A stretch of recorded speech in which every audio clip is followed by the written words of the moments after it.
Right, okay, so... 3, 2, 1, go. Okay, so I'm just... So I started Brooklyn Copper in 2014, mainly as a bit of a side gig to my plumbing business. Has really good feedback really quickly, so eventually I decided to take a punt and do it full time.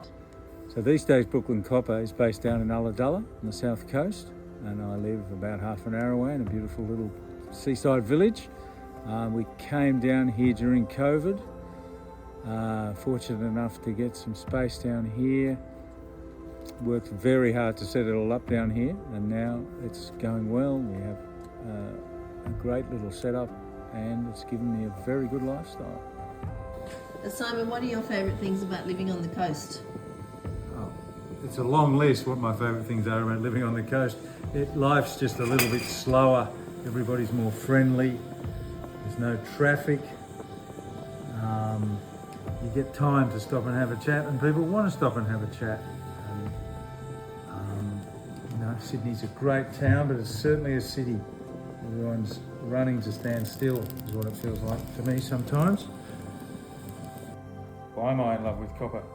Copper is, the beauty of copper is that it just, as it ages, it just becomes more and more beautiful and integrates more and more with the outdoor surroundings, or the indoor surroundings, if that's what you want to do with it.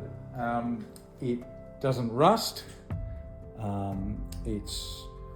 I'm very familiar after many years of working with it of how to work with it and get the best out of it, and kind of tricks that you require. And some people think it's easy because it's a soft metal and it's easy to get it to do what you want.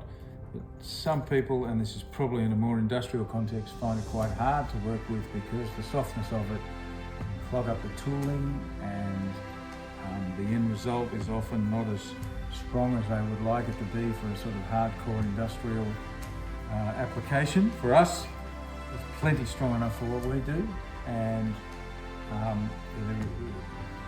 we've sort of learnt to work around the minor shortcomings of it in terms of not putting too much heat into the copper, and the results, we never have any problems with our products, so we like to think we know what we're doing.